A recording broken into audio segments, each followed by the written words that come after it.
जय राम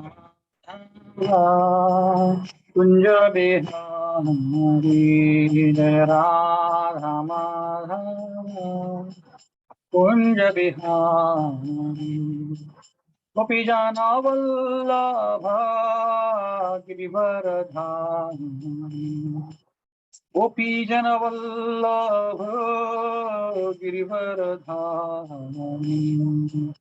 यशोदानंदन व्रज जन रंगन यशोदानंदन व्रज जन रंगन यशोदानंदन व्रज जन रंगन यशोदानंदन व्रज जन रंगन यमुना तीरावनचारी यमुना तीरावनचारी राधा माधव कुंज बिहारी जय राधा माधव कुंज बिहारी गोपी जाना वल्लभा गिरिवरधारी गोपी जन वल्लभ गिरिवरधारी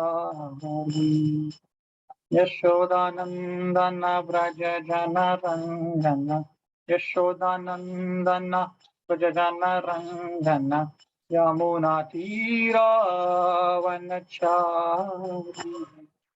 यमुना तीरावनचारी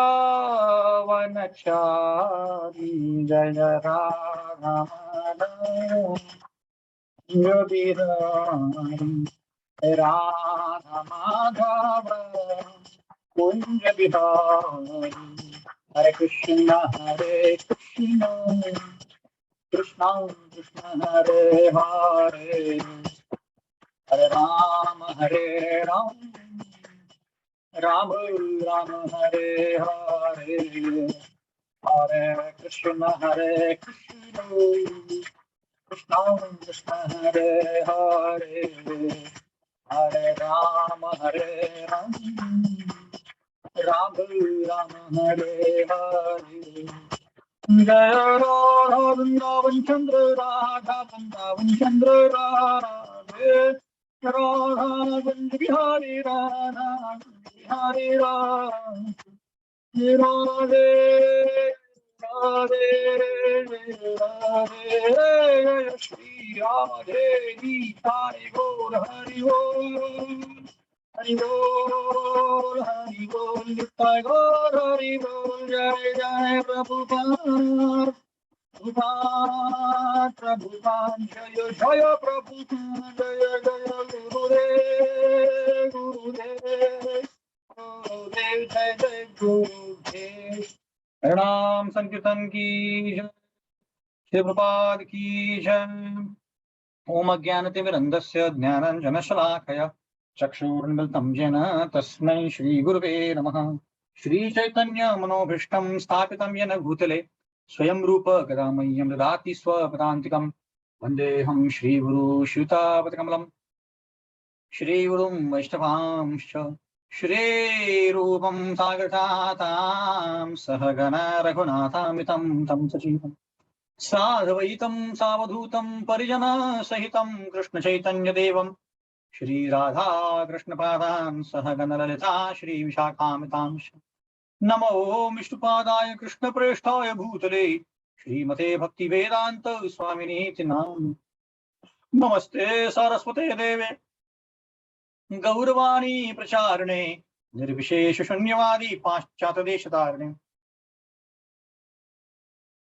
वाञ्छाकल्पतरुभ्यश्च कृपा सिन्धुभ्येव च पतितानां पावनेभ्यो वैष्णवेभ्यो नमो नमः हे कृष्ण करुणा सिन्धु दीनबन्धु जगत्पते गोपेश गोपिकान्त राधाकान्त नमोस्तुते तप्त काञ्चन गौरांगी श्रीराधे वृन्दावनेश्वरी वृषभानुसुते देवी प्रणमामि हरिप्रिये जय श्री कृष्ण चैतन्य प्रभु नित्यानंद श्री अद्वैत गदाधर शिवासादि गौरभक्तवृंद हरे कृष्ण कृष्ण कृष्ण हरे हरे हरे राम राम राम हरे हरे मूकं करोति वाचालं पङ्गुं लङ्घयते गिरिं यत्कृपातमहं वन्दे श्रीगुरुदीनतारिणम् ओम नमो भगवते वासुदेवाय। ओम नमो भगवते वासुदेवाय। ओम नमो भगवते वासुदेवाय। नारायणं नमस्कृत्य नरं चैव नरोत्तमं देवीं सरस्वतीं व्यासं ततो जयम् उदीरयेत्। नष्टप्रायेषु भद्रेषु नित्यं भागवत सेवया भगवति उत्तम श्लोके भक्तिर्भवति नैष्टिकी। कृष्णाय वासुदेवाय देवकी नंदनाय च नंदगोपकुमाराय गोविंदाय नमो नमः। आराध्य भगवान् ब्रजेशतने तद्धाम वृंदावनम् रम्या काचिदुपासना व्रजवधू वर्गेण या कल्पिता। श्रीमद्भागवतं प्रमाणममलं प्रेमोपमर्थो महान्। श्रीचैतन्य महाप्रभो मदमितं तत्रापितानाधरम्। हरे कृष्णा। सभी का स्वागत है इस गुरुवार की भागवतम कक्षा में। इस कक्षा में हम चर्चा कर रहे हैं भागवतम के पहले स्कंद से 5। किसी को याद है कि क्या चर्चा कर रहे हैं हम लोग, कि भूल गए आप लोग?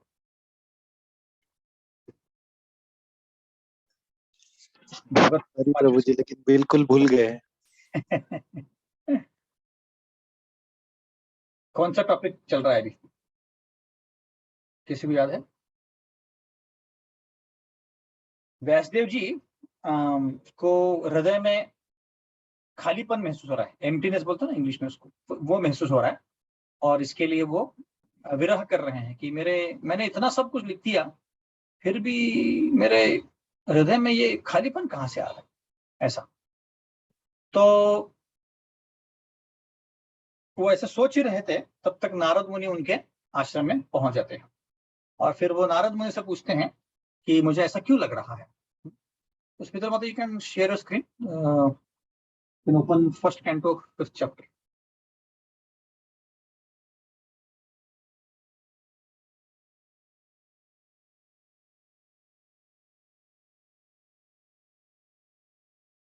हाँ, नहीं ये 5वां कैंटो खुल गया।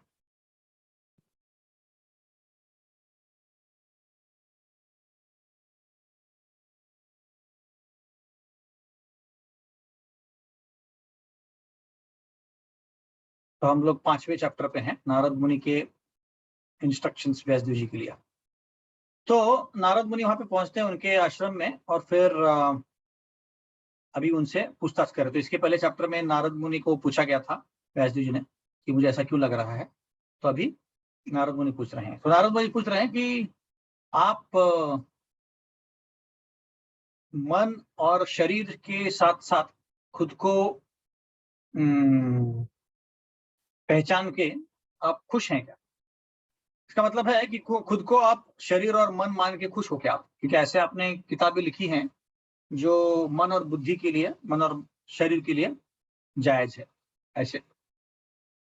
तो फिर वो अलग अलग तरीके से पूछ रहे हैं कि आपने इतना सब किताबें लिखी हैं पर उसका कुछ फायदा नहीं हुआ है, ये उनको बोलना है।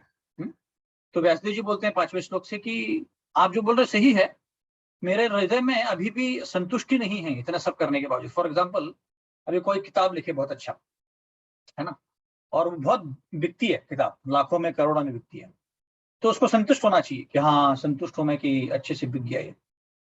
पर इतना होने के बावजूद अगर कोई संतुष्ट नहीं है, तो फिर प्रश्न पूछा जा सकता है कि क्या हुआ, क्यों नहीं संतुष्ट है वो। बहुत बार ऐसे होता है कि कई सारे ऑथर्स बड़े बड़े किताब लिखते हैं और एकाध बुक वो नहीं लिख पाते हैं अच्छे से, तो वो एकदम नाराज हो जाते हैं। तो वैसे ही कुछ तो व्यासदेव जी के साथ हो रहा है कि उन्होंने इतने सारे किताब लिखे हैं, और वो भी शास्त्रों के द्वारा, फिर भी उनके हृदय में अभी भी कहीं असंतुष्टि है। तो वो पूछ रहे हैं, है ना। तो उनको, हालांकि उनको थोड़ा सा ज्ञान है कि ऐसा क्यों लग रहा है, क्योंकि व्यासदेव जी एक तो और कोई नहीं, कृष्ण भगवान खुद ही हैं, अवतार है उनके। पर फिर भी उनको वो एक शिष्य की तरह अपने गुरु से पूछ रहे हैं। हाँ? ओके, तो 6ठा श्लोक से हम पढ़ते हैं। तो 6ठे श्लोक से हम लोग श्लोका पढ़ते हैं लगभग 15 तक। स वै भवा वेद समस्त गुह्यम् उपासितो यत्पुरुष पुराण परावरेषु मनस्व विश्वम सृजति अवति अति गुणेर संग। तो व्यासदेव जी यहाँ पे बोल रहे हैं नारद मुनि को बोल रहे हैं कि आपसे कुछ छुपा नहीं है, आप तो कृष्ण भगवान के बहुत उच्च कोटि के भक्त हो, और आप भगवान के एकदम सानिध्य में हो, तो आपको तो सब पता होगा, ऐसे बोल रहे हैं।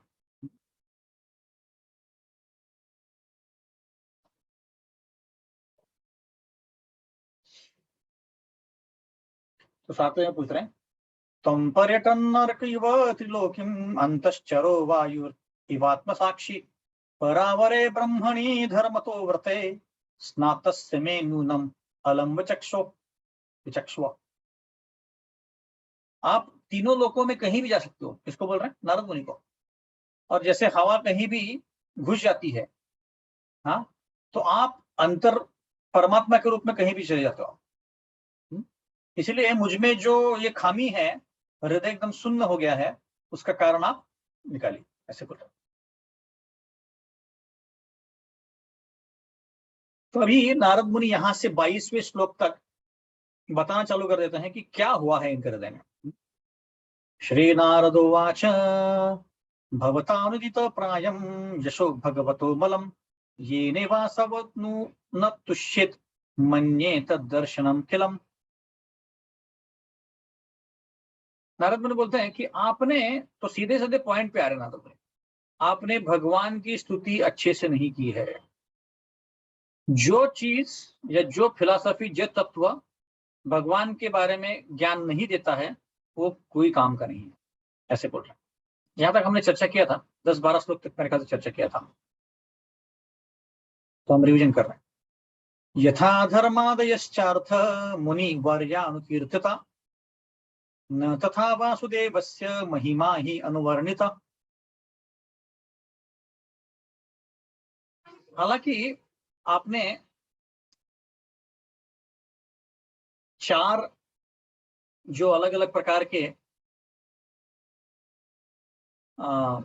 धर्म हैं उसके बारे में बताया है, धर्म अर्थ काम मोक्ष उसको बोलते हैं, कि 4 प्रकार की चीजें जनरली लोग जब धर्म का प्रसार करते हैं तो वो देखते हैं या वो अपेक्षा करते हैं कि उनको मिले, तो उसके बारे में आपने लिखा है, ऐसे बोल रहे हैं। ओके, पर आपने भगवान की स्तुति नहीं की है बिल्कुल, तो इसके बारे में बोल रहे हैं।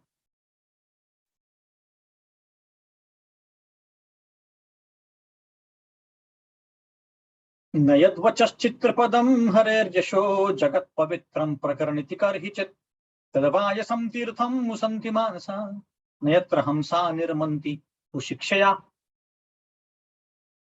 तो जो शब्द भगवान के बारे में, भगवान की स्तुति नहीं करते हैं, है ना, जो कि जो वही शब्द जो इस पूरे ब्रह्मांड को शुद्ध कर सकते हैं, हाँ, वो शब्द जो भगवान के बारे में स्तुति नहीं करते हैं, और भगवान की स्तुति सारे ब्रह्मांड को शुद्ध कर सकती है, तो ऐसे भगवान की स्तुति न करने वाले शब्द कैसे हैं? कौओं का पर्यटन स्थल ऐसे। इसका मतलब है कि कौवे जहां पे जाते हैं, पर्यटन स्थल बोलते हैं इसको, मतलब कौओं का, तो वहां पे क्यों जाते हैं? जहां पे कहाँ जाते हैं? कौवे वहां जाते हैं वहां पे गंदगी होती है, कौवे कोई स्वच्छ जगह पे नहीं जाते। तो वैसे ही जो लोग भगवान की स्तुति करना नहीं जानते हैं और उसके अलावा बाकी सब करते हैं, तो वो एक कौओं का पर्यटन स्थल जैसा है। तो उसमें जो शुद्ध भक्त होते हैं उसमें बिल्कुल रमते नहीं है।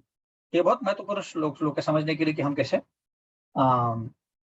ऐसी चीजों में हमने रमना नहीं चाहिए जो भगवान के स्तुति के बारे में नहीं है। और अभी बता रहे हैं कि भगवान की स्तुति के लायक कौन से श्लोक हैं। तदभाग विसर्गो जनताग विप्लवो यस्मिन् प्रतिश्लोकम् अबद्धवती अपि नामानि अनन्तस्य यशोऽङ्कितानि यत् शृण्वन्ति गायन्ति घृणन्ति साधव। हाँ, तो पहला वाला श्लोक था जो भौतिकवादी लोग जिस पे रमते हैं, और अभी वाला श्लोक है जो बता रहा है कि जो भक्त रमते हैं, या ऐसे शब्द जो भगवान के स्तुति करते हैं, उनमें भले ही त्रुटियां क्यों ना हो, हाँ, भले ही उसमें त्रुटियां हो, फिर भी वो भगवान के बारे में है, इसीलिए वो परफेक्ट है। और वही शब्द जो भगवान के स्तुति करते हैं, वही शब्द इस दुनिया में क्रांति ला सकते हैं। किसमें? अशुद्ध लोगों के मन में, अशुद्ध लोगों की जिंदगी में क्रांति ला सकते हैं, ऐसे वो शब्द हैं। हाँ, और भले ही उसमें त्रुटियां हो, भले ही उसमें कुछ गलतियां हो, फिर भी उसको वो परफेक्ट है। ऐसे हम बोलते हैं ऐसे कैसे परफेक्ट है? एक्चुअली भगवान की जितनी भी हम स्तुति करेंगे, जैसे हम भी कुछ स्तुति करते हैं भगवान की, कब अब बहुत अच्छे हैं, अब भक्त उत्सल हैं, तो हमें एक्चुअली स्तुति करना आता ही नहीं है। भगवान की स्तुति करना भी कोई मजाक नहीं है, पर जब हम स्तुति करते हैं तो भगवान उसको मान लेते हैं। जैसे कोई छोटा बच्चा होता है, तो छोटा बच्चा जो भी बोलता है, अगर उसको बोलना भी नहीं आता तो उसके पेरेंट्स उसको मान देते, कोई बात नहीं, जो भी बोल रहा है अच्छा बोल रहा है, ऐसे बोलते हैं। ऐसे ही भगवान हमको, हमारा जो भी स्थिति है वो मान लेते हैं ऐसे।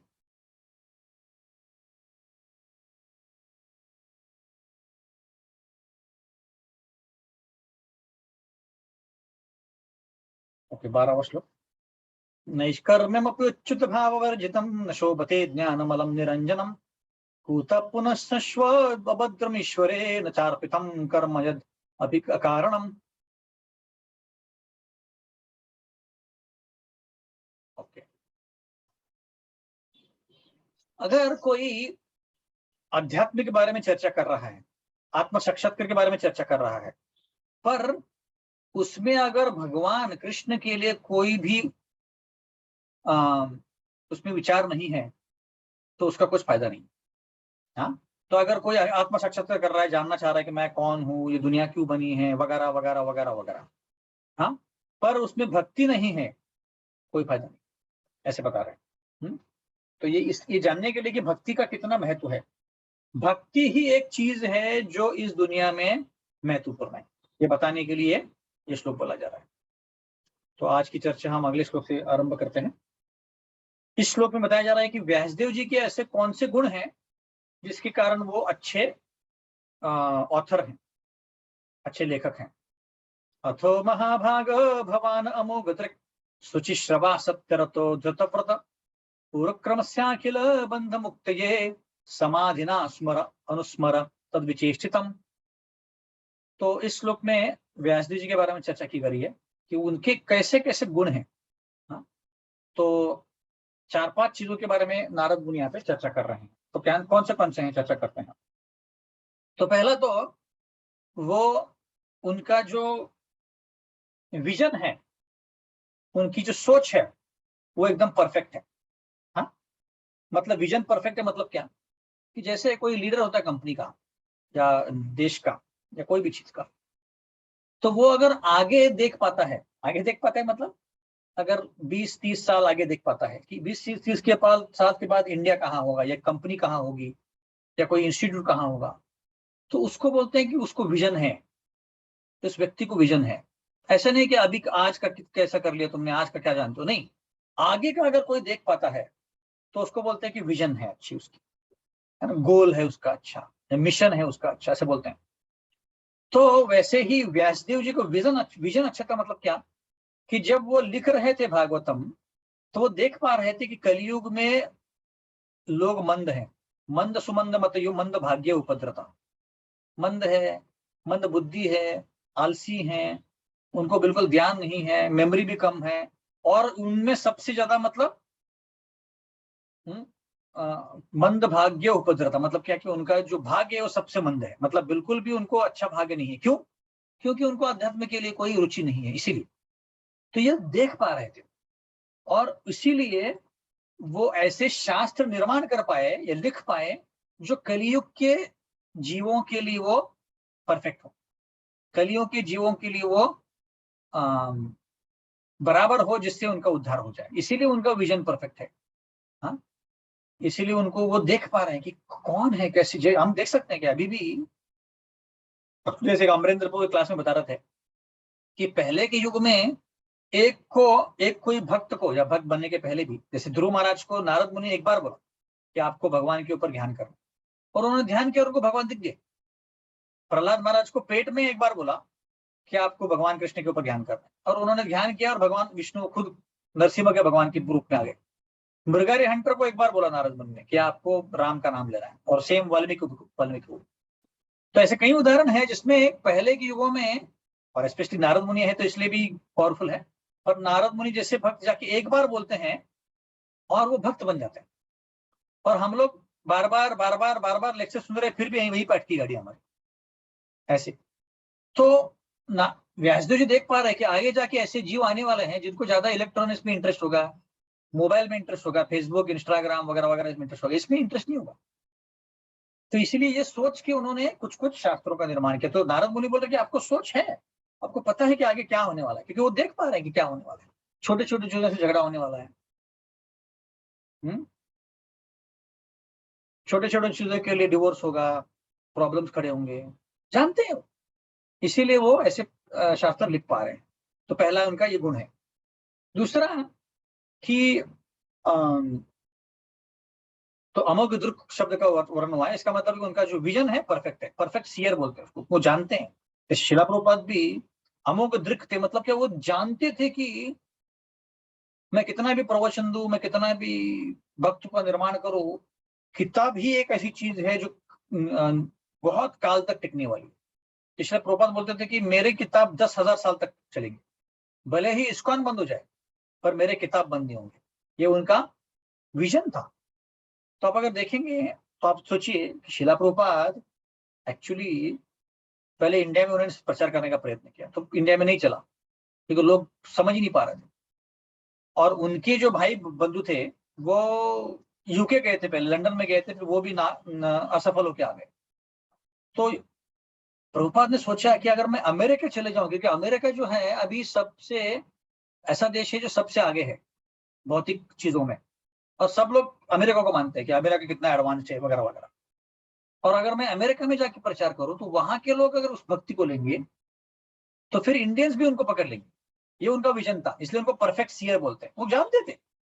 और इसीलिए 1-2 साल के बाद वो 50 भक्तों, गोरे भक्तों को लेके इंडिया आए थे और अलग अलग जगह हरिनाम कर रहे थे। और उनको देख के इंडियंस बोला कि अरे ये लोग भक्ति कर सकते हैं, हम लोग क्यों नहीं कर सकते ऐसे। तो प्रभुपाद को एकदम परफेक्टली पता था। आप देखेंगे तो प्रभुपाद ने जो किताब प्रिंटिंग का जो डिपार्टमेंट है, बीबीटी जिसको बोलते हैं, भक्ति वेदांत बुक ट्रस्ट, और इस्कॉन, दोनों ट्रस्ट अलग रखे हैं। मतलब बीबीटी, अगर इस्कॉन भी बंद हो जाए तो बीबीटी बंद नहीं होगा। और किताब छपती रहेंगी, 10,000 साल तक किताबें चलेंगी।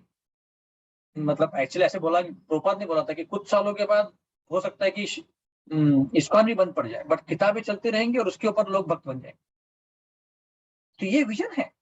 इसीलिए प्रभुपाद ने इतना समय बिताया, रात की नींद खराब करके भागवतम लिखा है, भगवद गीता लिखा है, चैतन्य चरितामृत लिखा है, ताकि हम उसको पढ़ पाए और अपने जीवन में उतार पाए। ये विजन है। और उन्होंने मंदिरों का निर्माण क्यों किया?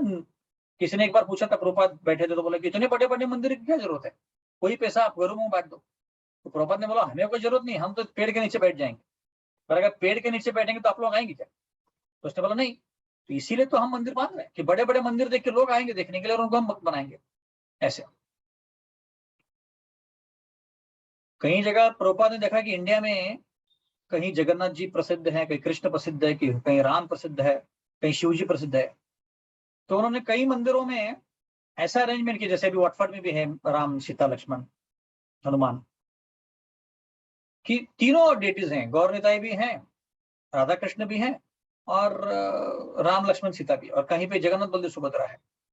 ताकि अगर कोई मंदिर आए, कोई राम भक्त है तो बोले हाँ भाई राम लक्ष्मण सीता है, कोई कृष्ण भक्त है कृष्ण है, गौर नेता है तो कृष्ण बलराम है। सबको कुछ ना कुछ मिलना चाहिए। जैसे कोई मॉल में हम जाते हैं, नहीं जाना चाहिए हमने मॉल में, पर फिर भी अगर जाते हैं हम लोग, तो उसमें कई प्रकार के शॉप होते हैं, तो सबके अलग कुछ ना कुछ होता है ना।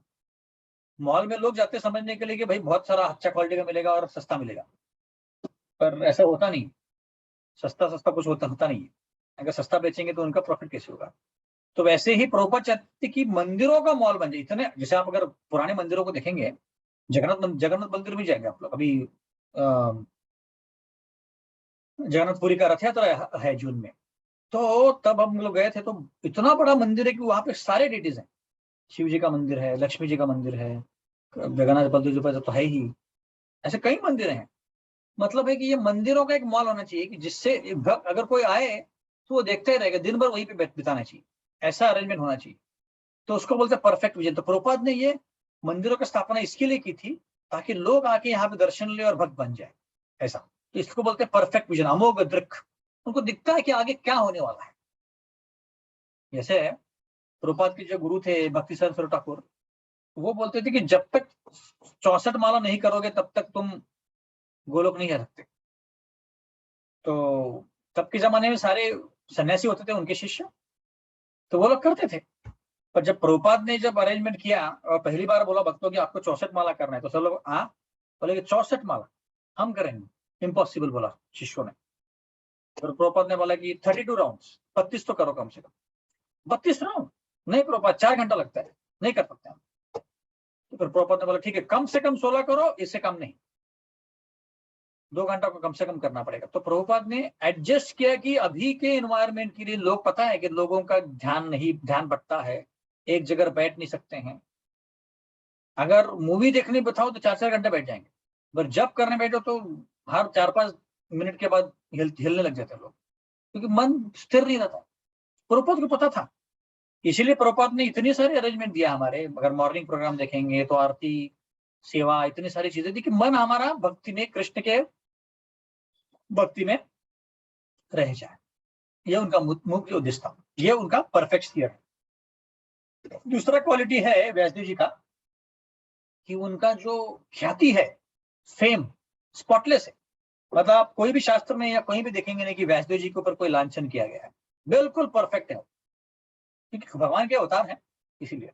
हाँ, उसके बाद वो सत्यव्रत हैं। सत्यव्रत मतलब बिल्कुल झूठ नहीं बोला तुम्हें, एक बार भी झूठ नहीं बोला उन्होंने। आज के कलयुग की दुनिया में एक बार अगर कोई सच भी बोले तो उसको बोलना चाहिए, वो कितना महान व्यक्ति है। झूठ तो रोज ही बोला जाता लोगों से, खड़े खड़े। अब रिसेंटली हमारे एक ऑफिस में एक इंटर्न ज्वाइन हुए, दूसरा या तीसरा ही दिन था उसका, और उसको जल्दी जाना था 4:30 बजे। तो उसने उसको बॉस को बोला कि मुझे एक्चुअली मेरा बस निकल रहा है, मुझे जाना है। और बाद में पता चला कि उसका बॉयफ्रेंड आया था, इसलिए वो भाग गई। तो आजकल सच बोलना मतलब झूठ बोलना ट्रेंड हो गया है। सच बोलोगे तो आश्चर्य है, सच बोल रहे हो आप, आश्चर्य करो। झूठ बोल रहे तो ट्रेंड है ये, ऐसे।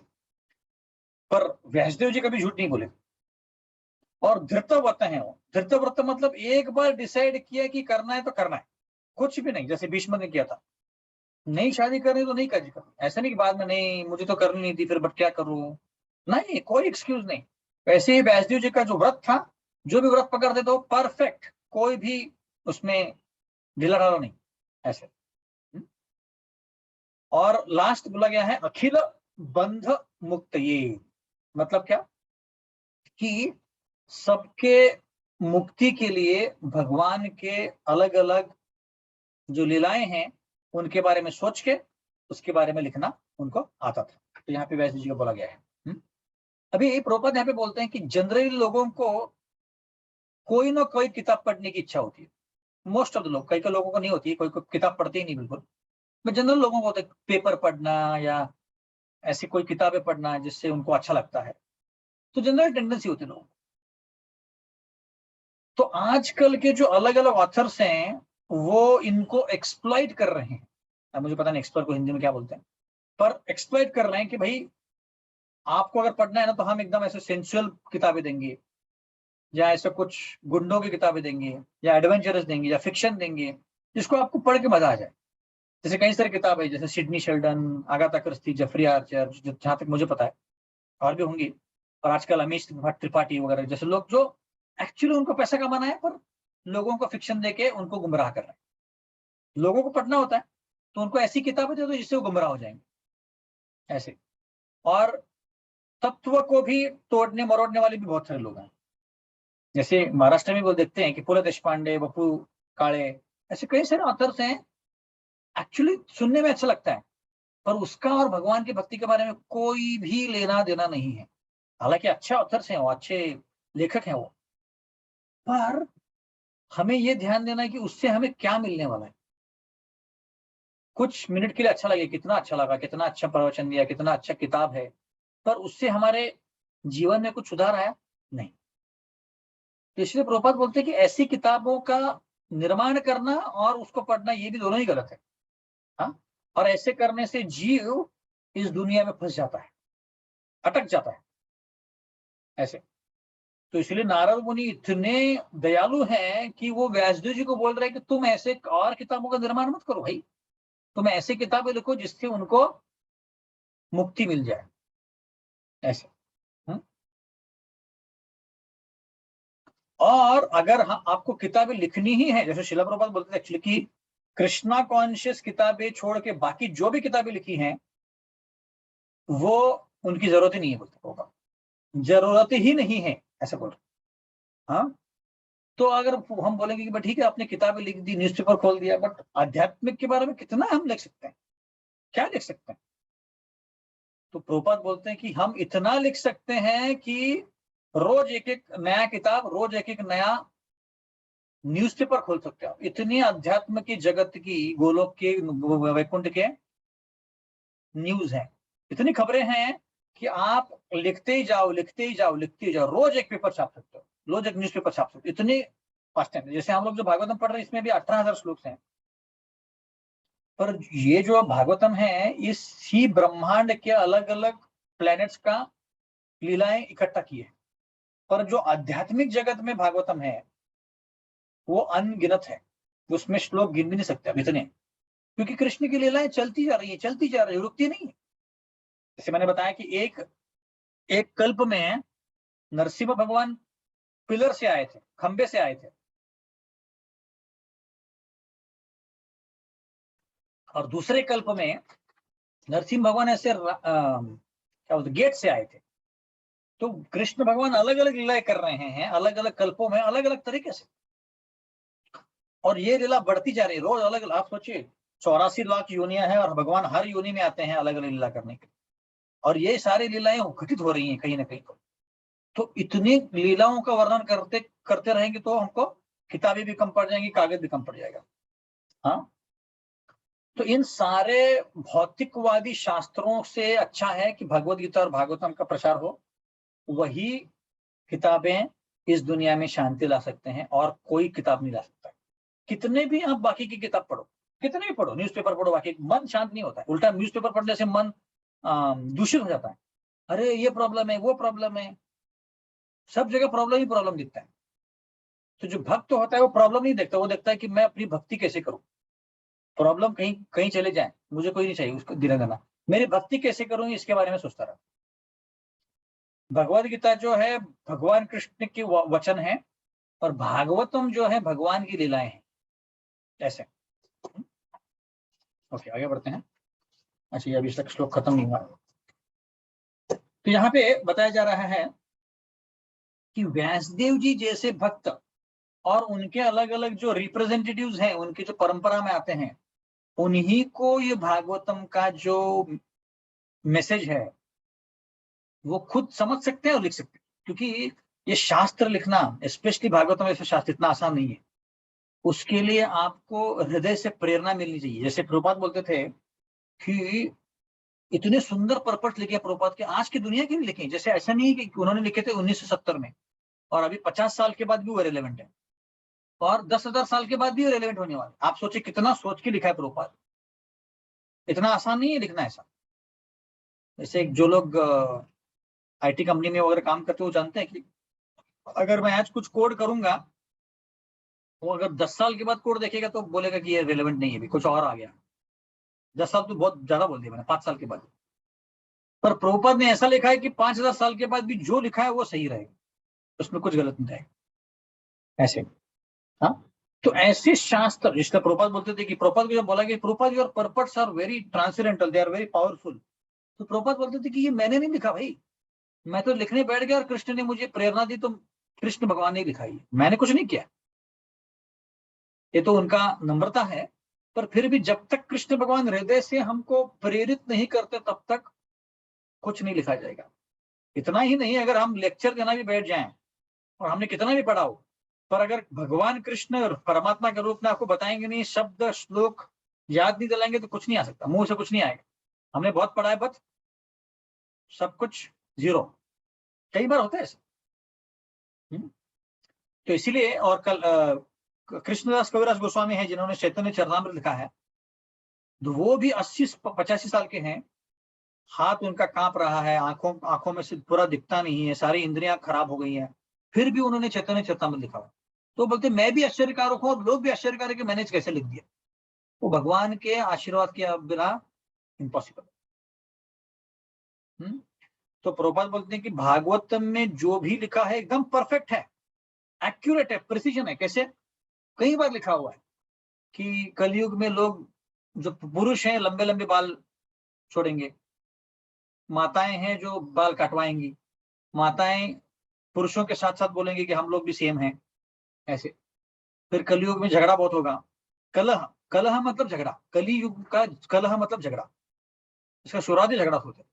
मंद सुमंद मत यो मंद भाग्य उपादरता, कली देश राजन अस्ति महान गुना कीर्तनादेव कृष्णस्य मुक्त संग परम्परी। मतलब कलयुग में बाकी सब प्रॉब्लम से बड़ी एक बहुत अच्छा है कि यहाँ पे हम हरि नाम लेके कर सकते हैं, पर यहाँ पे बाकी के प्रॉब्लम्स बहुत है। ऐसा टाइम आने वाला है, ऐसा भागवत में लिखा है, कई सालों के बाद दूध दिखेगा नहीं, घी नहीं मिलेगा, चावल नहीं मिलेगा, और ऐसा एक समय आएगा कलयुग में, तब तक हमें रहना नहीं, वापस जाना है, कि लोगों को खाने के लिए कुछ नहीं होगा, एक दूसरे को काट के खाएंगे। ऐसा समय आएगा कि 20 साल की उम्र मतलब बहुत बहुत जी लिया, जैसे अभी 100 साल मतलब बहुत जी लिया। ऐसा समय आएगा कि 20 साल मतलब बहुत जी लिया क्या, ऐसा। तो ये सारा भागवत में लिखा और अभी वो परफेक्ट है ऑलरेडी। ओके, आगे बढ़ते हैं।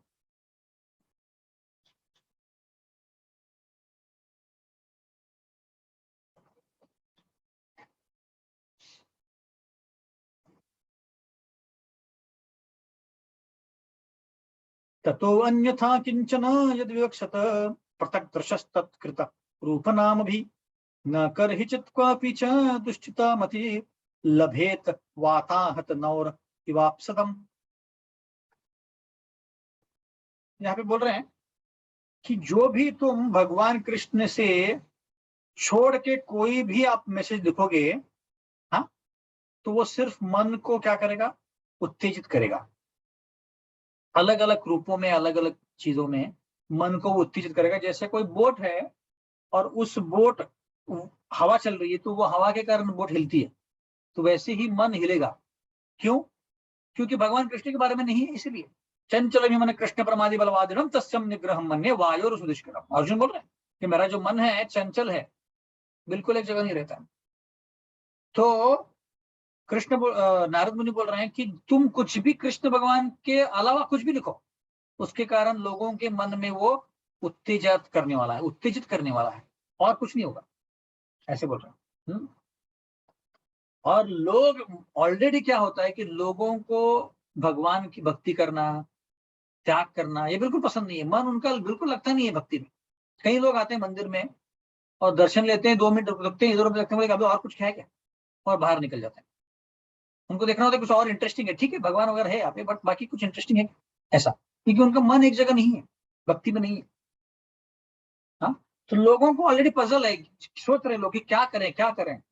और नारद मुनि बोल रहे कि तुमने क्या किया है, ऐसा होने के बावजूद तुमने ऐसा कुछ लिख के दे दिया है जिसके कारण लोगों को बिल्कुल भी कंफ्यूज हो गए कि करना क्या है उनको, ऐसे। तो यहाँ पे भागवत में मैंने कुछ लिखा है नोट्स में, पढ़ के दिखाता हूँ। तो नारद मुनि ये बोलने के बाद व्यासदेव जी बोल रहे हैं, भाई मैंने सारे वेद लिख दिए हैं, महाभारत लिखा हुआ है, तो क्या ये कुछ काम के नहीं है?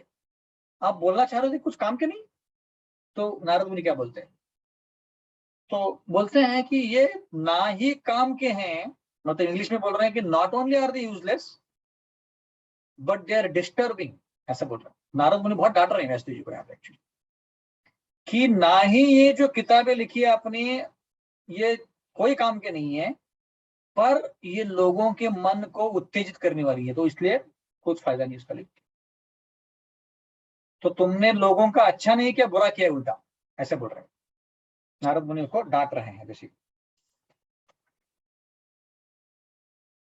तो व्यासदेव जी बोल रहे हैं कि भाई मेरा आइडिया क्या था कि मैं महाभारत लिखूंगा, लोगों को स्टोरी पढ़ना अच्छा लगता है, उसमें भगवत गीता डाल दिया मैंने, तो स्टोरी पढ़ते पढ़ते भगवत गीता पढ़ लेंगे तो उनको उद्धार हो जाएगा। तो नारद मुनि बोल रहे भाई, जो कॉमन लोग होते हैं वो स्टोरी पढ़ देते हैं और फिर तत्व छोड़ देते हैं, हाँ, वो सीन अच्छा था जिसमें उस भीम ने दुर्योधन को मार दिया। वो सीन अच्छा था जिसमें अश्वत्थामा को मार दिया, वगैरह वगैरह। क्या मार नहीं दिया, हरा दिया। तो कहने का तात्पर्य क्या है कि लोगों को सिर्फ स्टोरी सुनना होता है, तत्व नहीं सुनना होता है। लोगों की बात तो छोड़ दो, भक्तों का भी ये हालत है। अगर एक आध लेक्चर में स्टोरी नहीं सुनाया तो लोग बोलेंगे प्रभु जी लेक्चर में बहुत बोर था, कुछ आपने सुनाया ही नहीं। इसका मतलब है कि हमारी जो टेंडेंसी है वो स्टोरी सुनने की है, ऐसे। तो इसलिए नारद मुनि बोल रहे वो तो स्टोरीज एंजॉय करेंगे और फिर फिलोसफी उनके दिमाग में घुसेगा नहीं, ऐसे बोल रहे हैं। तो अगला श्लोक देखते हैं।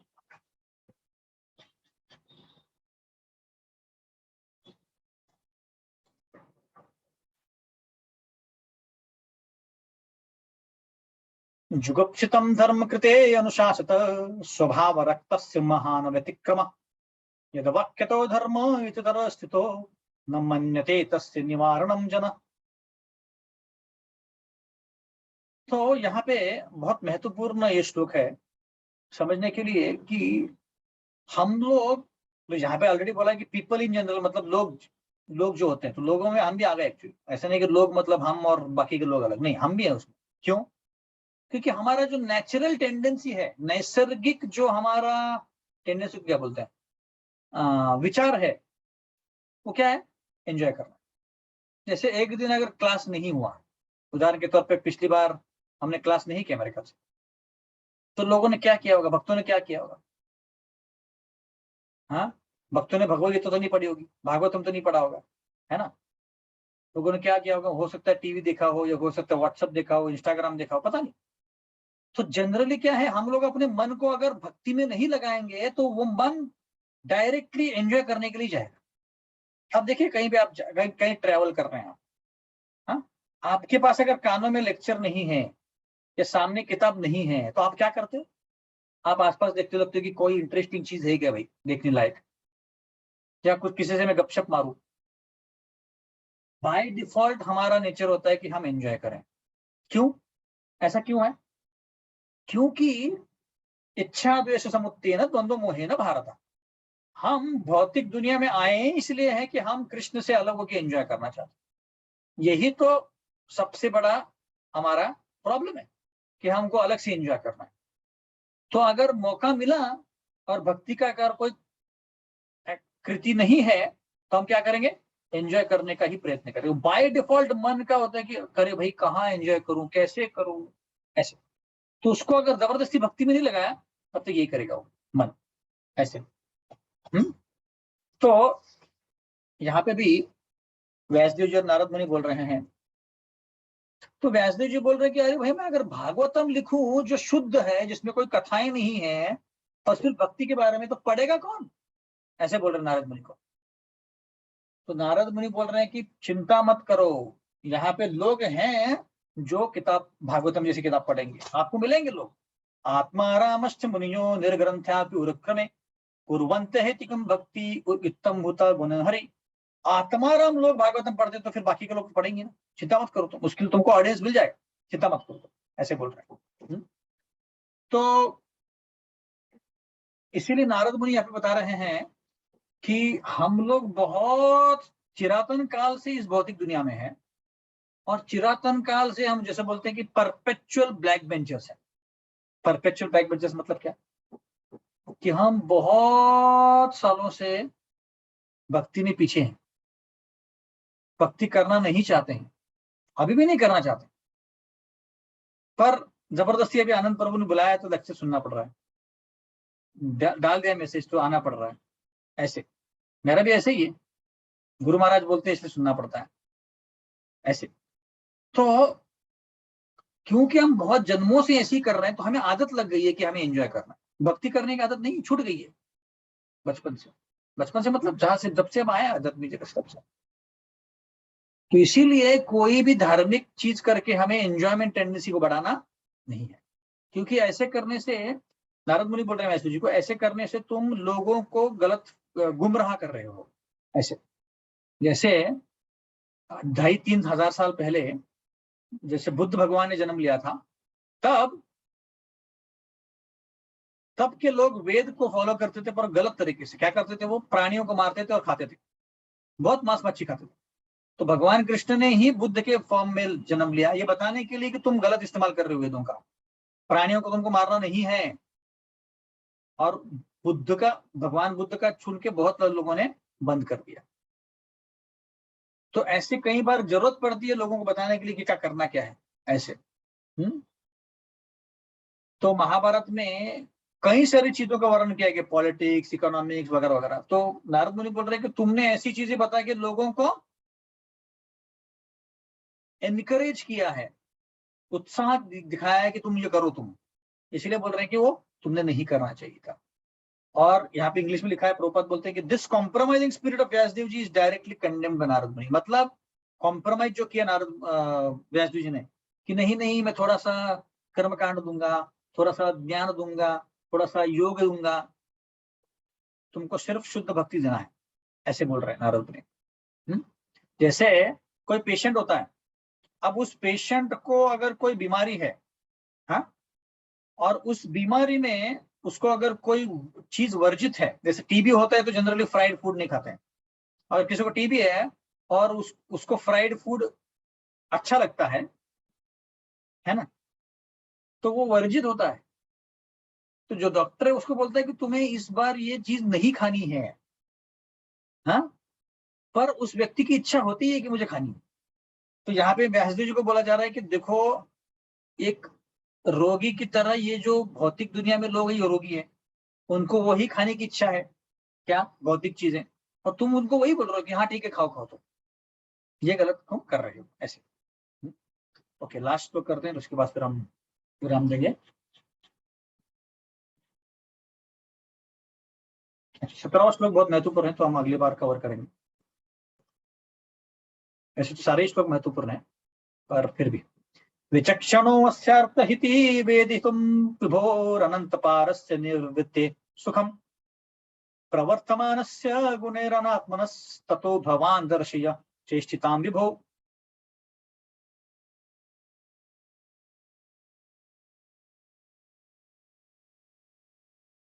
तो यहाँ पे बोला गया है कि जो लोग भौतिक चीजों से परे गए हैं, उनको बोलते हैं ना कि कंटाळा आम्हाला ना है संसाराचा कंटाळा आला, ऐसे जो लोग बोलते हैं ना, वही भौतिक चीजों को छोड़ के आध्यात्मिक चीजों में आ सकते। मनुष्यानाम सहस्रेषु कश्चिदति सिद्धया यथामति सिद्धानाम। इसका मतलब है कि हजारों में एक व्यक्ति होता है जिसको भौतिक चीजों का कंटाळा आता है ना, उसको बिल्कुल इच्छा नहीं है, और वो भक्ति मार्ग में आता है। और ऐसे लोगों में हजारों में एक व्यक्ति है जो सही में भगवान को जान सकता है ऐसे। और जो एक्सपर्ट प्रीचर होता है क्या करता है कि अभक्तों को भी भक्ति कैसे करनी है सिखा देता है ऐसे। तो अगली बार हम देखेंगे कि नारद मुनि कैसे उनको समझाते हैं कि जो भक्ति करता है वो भक्ति निरंतर काल के लिए रहती है। स्वल्पम अप्यस्य धर्मस्य त्रायते महतो भयात्। थोड़ा भी भक्ति कर ले तो बहुत फायदा है उसका, ऐसे नारद मुनि अगले श्लोकों में बताने वाले हैं। आज मैं सोच रहा था कि मैं कवर करूंगा, पर कवर नहीं कर पाया, तो अगले टाइम से हम 17वां श्लोक से आरंभ करेंगे। Hare Krishna. You can stop sharing. Thank you. कोई प्रश्न है किसी को?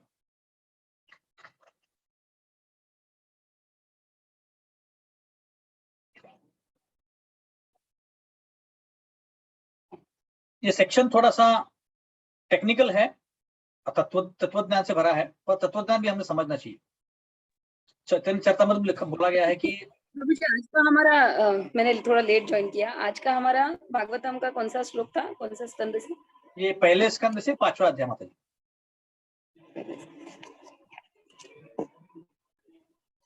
तो तत्वज्ञान समझने के लिए आलस नहीं करना चाहिए, ऐसे शास्त्र बोलता है। शास्त्र बोलता है कि तत्व समझने के लिए आलस नहीं करना चाहिए, हमने प्रयत्न कर रहे हैं समझने का। यस माता जी, किसका प्रश्न है? प्रभु जी,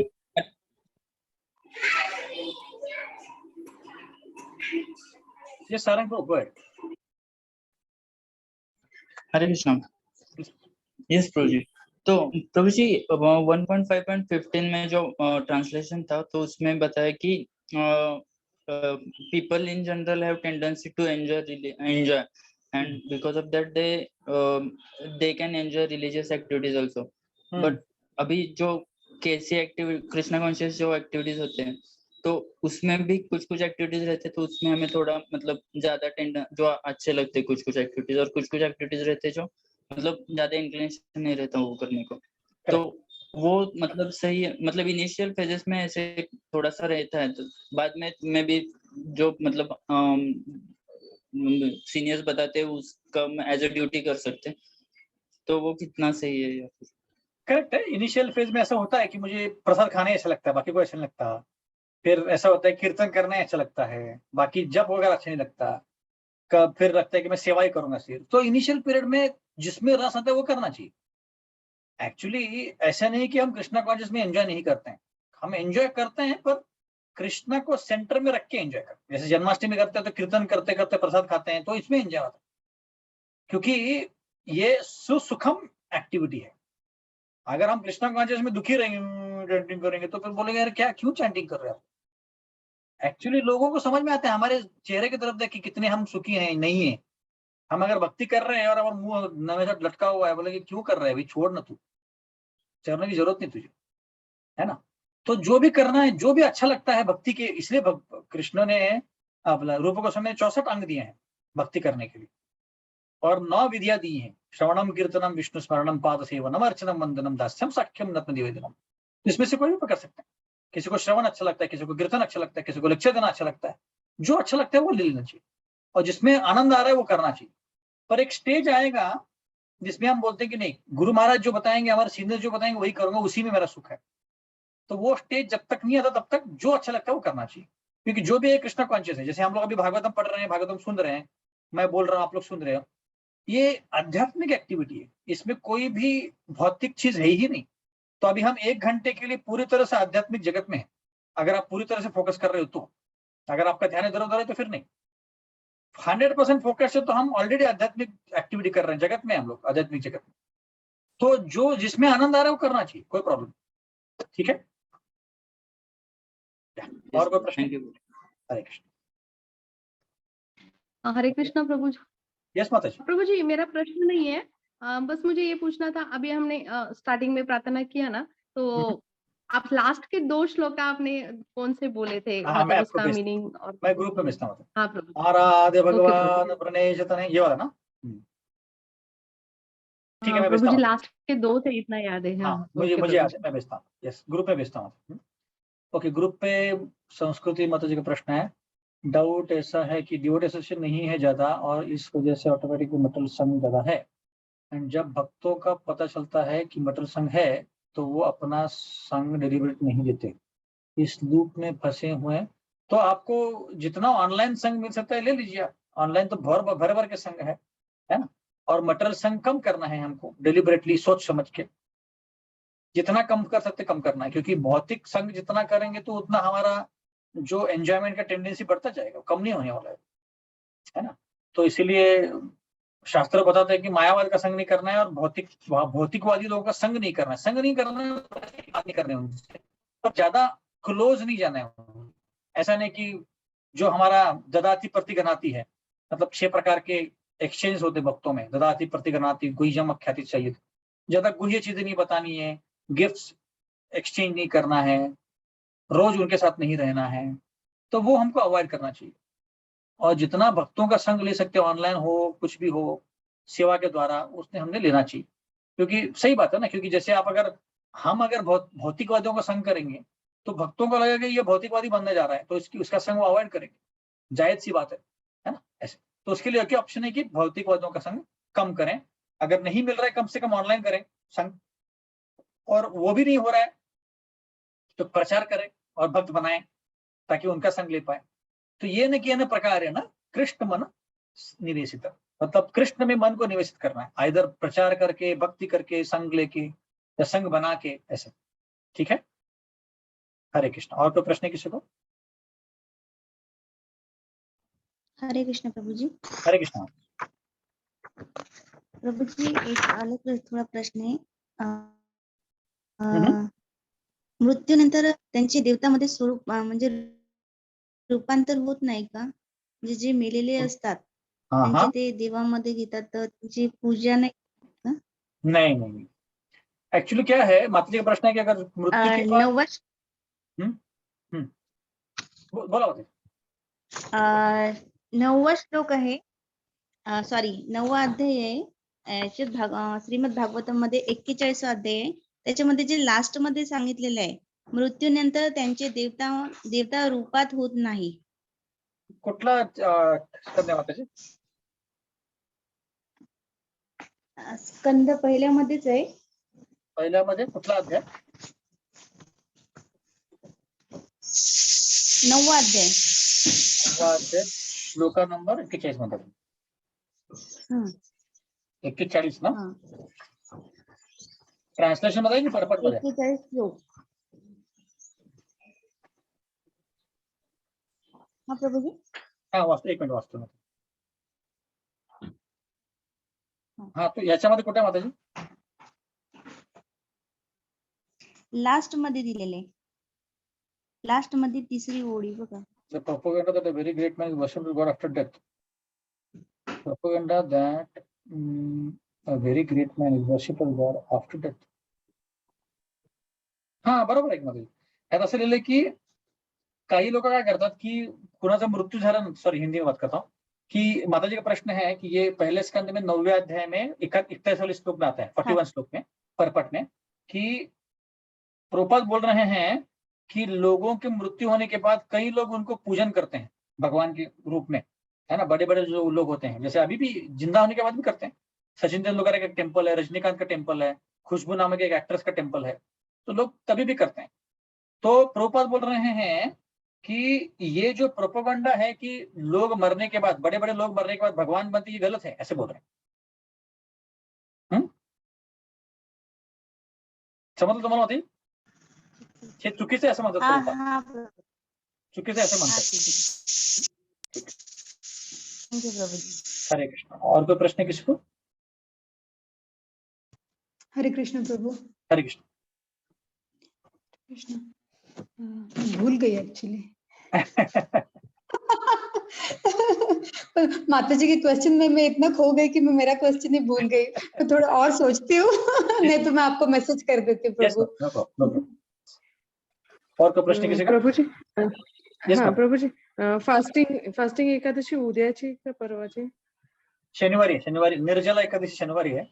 तो जिसको निर्जला करना है वो दिन भर पानी नहीं पीना है, बेसिकली रविवार के सुबह ही पानी पीना है। अगर जो कर सकता है कर सकते हैं। भीम की कृपा है हमारे ऊपर जिसके कारण हम निर्जला कर पा रहे हैं। अगर भीम सारे एकादशी करते तो हमको ये करना नहीं पड़ता, बट कोई बात, साल में एक ही बार आता है तो कर सकते हैं। ठीक है, शनिवार को है माता जी। तो शनिवार के ब्रह्म मुहूर्त के बाद, मतलब 4:45 के बाद कुछ भी नहीं पीना है। पानी वगैरह अगर आप पॉसिबल है तो कर सकते हैं, तो फ्रूट जूस पी के रह सकते हैं, जो भी आपको जितना भी सहन कर सकते हो कर सकते हो। ठीक है, ओके। प्रभु और याद आया ओके। प्रभु जो इनिशिएशन से रिलेटेड क्वेश्चन था, तो how do we connect and what do we do on daily basis so that we connect to your guru, to your guru. Yes. So Mata ji का प्रश्न है कि हम जो गुरु महाराज हैं, हमारे जो दीक्षा हम लेने वाले हैं, उनसे हमारा नाता कैसे जुड़े। तो एक्चुअली क्या है, ये नाता ऑलरेडी डिसाइडेड होता है, भगवान हमको कनेक्ट करते हैं। हमारा जो सिंसियरिटी है उसको देख के भगवान ऑलरेडी हमको एक गुरु प्रदान कर देते हैं। ऐसे बोलते हैं कि गुरु हमें भगवान देते हैं और भगवान हमें गुरु देते हैं। तो पहले भगवान हमें गुरु देते हैं कि भाई ठीक है, तुम इतने सिंसियर हो तो इस गुरु से तुम दीक्षा ले लो। तो ऑलरेडी डिसाइड होता है अपने आपके कर्मों के अनुसार, आपकी भक्ति के अनुसार। तो हम जितना प्रार्थना करते हैं भगवान से और गुरु महाराज से, तो क्या करना है, हमें रोज प्रार्थना करना है कि हमें प्लीज हमें अच्छी बुद्धि दे दे और भक्ति में लगे रहने का शक्ति दे दे। और रोज या हफ्ते में कम से कम 3 घंटा, जितना भी पॉसिबल है, कम से कम 1 घंटा, और ज्यादा तो कितना भी कर सकते हैं, जिस गुरु से आप प्रेरणा लेते हैं उनके लेक्चर सुनने चाहिए और उनके बारे में ज्यादा से ज्यादा जानना चाहिए। जैसे अभी हमको कृष्ण भगवान से प्रेम करना है, वो हमारा गोल है, लक्ष्य हमारा है कि कृष्ण भगवान से प्रेम करना, जो हमारे मन में ऑलरेडी है। तो हम क्या कर रहे हैं, कृष्ण के बारे में ज्यादा से ज्यादा जानने का प्रयत्न कर रहे हैं। वैसे ही गुरु महाराज का हमारा, हमको अगर दीक्षा लेना है तो हम उनके बारे में ज्यादा से ज्यादा जानना चाहिए कि कहाँ है वो, क्या करते हैं, उनके अद्भुत लीलाएं क्या हैं, ऐसे सुनना चाहिए उनके बारे में। तो जितना ज्यादा सुनेंगे, जितना प्रार्थना करेंगे, वो हम डायरेक्ट कनेक्शन हो जाएगा। एक्चुअली क्या है, गुरु महाराज के हृदय में परमात्मा है, हमारे हृदय में परमात्मा है। तो एक तरह से हमारे हृदय में भी गुरु महाराज बैठे हैं। आप जो भी प्रार्थना करेंगे उनके वहां तक पहुंच जाएगा, इतना गारंटेड है। ऐसे एक बार हिज उन्नत राधानाथ महाराज पुणे आए थे और वैसे जा रहे थे, मंदिर से बाहर वापिस जा रहे थे और बहुत बड़ी लंबी लाइन थी।